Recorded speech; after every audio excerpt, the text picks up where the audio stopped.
Igneous Rocks, Part 4, Magma Movement and Intrusions. Here we have a blob of magma that is moving up through what's known as the country rock. Now, country rock is the rock that was there before it was intruded upon by magma. Country rock is often sedimentary, and you can tell sedimentary rock because sedimentary rock typically has layers to it. So here's the magma moving upward. If it makes it all the way to the surface, what do you have? Kaboom, you've got a volcano. But very often the magma cools before it can make it all the way to the surface. So if it cools on its way, turns into a rock, you have what's known as a pluton. A pluton is igneous rock that cooled deep underground in the realm of Pluto. Why does the magma rise? Well, it does so for the same reason many things rise. It is less dense than the rock around it. There is, of course, a much more scientific word for blob of magma. It is called a magma diapir. You have seen a diapir if you've ever seen a lava lamp. This blob about to go upward, that's a diapir. Remember that these blobs of magma are the result of melting, often at a subduction zone. As they come up, they can interact with each other. Sometimes two diapirs can mix together, mixing their magmas. Sometimes the diapir of magma can interact with the country rock. It can assimilate, take in pieces of the country rock, melting it. That will change the kind of magma. Or it can ooze its way up into the country rock, making dikes and sills. Inside the magma, crystals that are forming as the magma cools can settle down, changing the kind of magma, kind of rock formed at the bottom of the magma then that is formed at the top. In A, we have magma going through cracks in the rock, in the country rock, sliding through layers. As it cools between layers of the country rock, it will eventually become what's known as a sill. As it cools, as it goes through cracks in the rock, it might become a dike. As it rises, sometimes it even pushes the rock above it into what's known as an anticline, a curved layer of rock. Or sometimes it just eats up the rock it's coming through. The chunks of the rock can be totally assimilated and melted, or they can be partly assimilated and be left behind as foreign rocks called xenoliths. Here are two examples of xenoliths. I'm sure you heard the word xenophobe, someone who's afraid of strangers, and lith, of course, means rock. So xenolith is a foreign rock. So here's an igneous rock, probably of a basaltic type of origin, and it's surrounded this rock here. This rock might have started to melt. You can see a chill zone around the edges where it was affected by the heat, but the center is pretty much intact. So this circular rock is a xenolith inside of the igneous intrusion. So is this. The darker rock in this case was there first, and the lighter rock, the lighter igneous rock, surrounded it and became a xenolith. As I said, the layers of magma that come across the existing layers of sedimentary rock are called a dike, D-Y-K-E, or in the United States we usually spell it D-I-K-E. It will also have an effect by heating up the rock on either side, sometimes even turning it into metamorphic rock. And here's the sill, the magma that intruded between the layers of the original sedimentary rock. Years later, that igneous dike that intruded upon the rock might end up being harder than the surrounding sedimentary rock, and it's left behind as this wall of rock. Here we have a sedimentary rock called Milburl Shale, and it's going at an angle.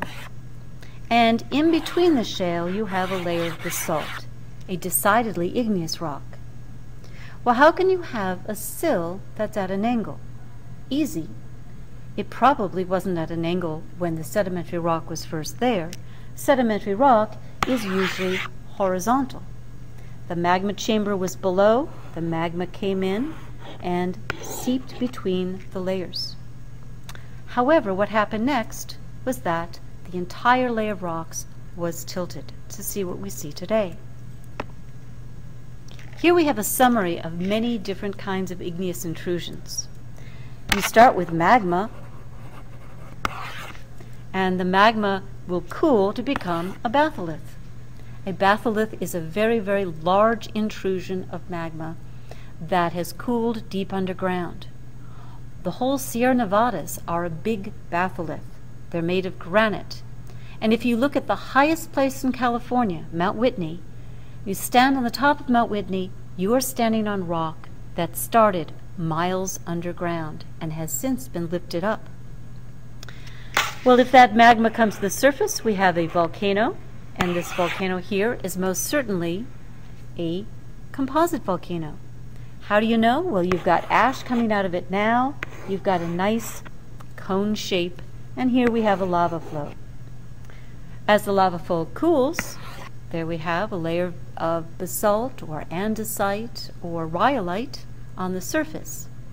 If, however, the magma never got to the surface, it could have formed a sill or a dike. Or, here we have another dike and another sill. If the sill, however, pushed the rock up above it, you can have this kind of mushroom-shaped intrusion called a laccolith. And here's a laccolith that is now pushed up to the surface, and the once curved layers of sedimentary rock that were around it are eroded away. This here would be what's left after the volcano has eroded away. It's called a volcanic neck. Here we have a layer of igneous rock that formed deep underground. It's in the form of this sort of mushroom shape. That is a laccolith. Next we have another laccolith. It's simply more eroded than the one previously. This is a beautiful intrusive feature. It's called shiprock because at a distance it looks like a big sailing ship sailing across the desert. This rock, which is huge, these are roads, is what's left of a volcano after the rest of the volcano has long since eroded away. The center of that volcano was hard magma turned into hard rock, and radiating out of that volcano there were dikes, and those dikes can still be seen coming out of shiprock. Here's another picture at a greater distance. You can see the volcanic neck and the dikes radiating out. The beautiful rock that sits in the center of Morro Bay is an old volcanic neck. Here's an intrusive feature. I hope you recognize Devil's Tower. Devil's Tower could have been a volcanic neck, but was most likely a stalk, that is, magma coming up from a batholith that probably never made it to the surface. But it made it far enough so that it cooled, and as it cooled, it created columnar jointing. Either that or it was formed by a very big bear scratching. The largest intrusions of all are called batholiths. No, I'm not lisping. It really is a batho, which means deep, and lith, which means rock. All of the granite of the Sierra Nevadas, including Yosemite National Park, formed deep underground over a subduction zone back in the Jurassic. All of the volcanoes from that subduction zone, long since gone, but the granite has been lifted upward, and we see them exposed here in Yosemite National Park. So how did this form? You're looking at a rock layer. There's a rock hammer to give it scale. What formed first, this darker rock or the lighter rock? Well, the clue is that you can see sort of flow lines here, and this lighter rock is igneous, while the darker rock is not. So the darker rock was there first, and the lighter rock flowed around it, turned into an igneous rock, leaving the dark rock behind as a xenolith. What's that? That is a volcanic neck. How about this? This rock right here looks like granite to me, but what about this oval blob? The granite surrounded the blob, and the blob, instead of getting totally assimilated and melted, just is left behind once again as a xenolith. So the blob came first. Here we have light layers cutting across a darker rock.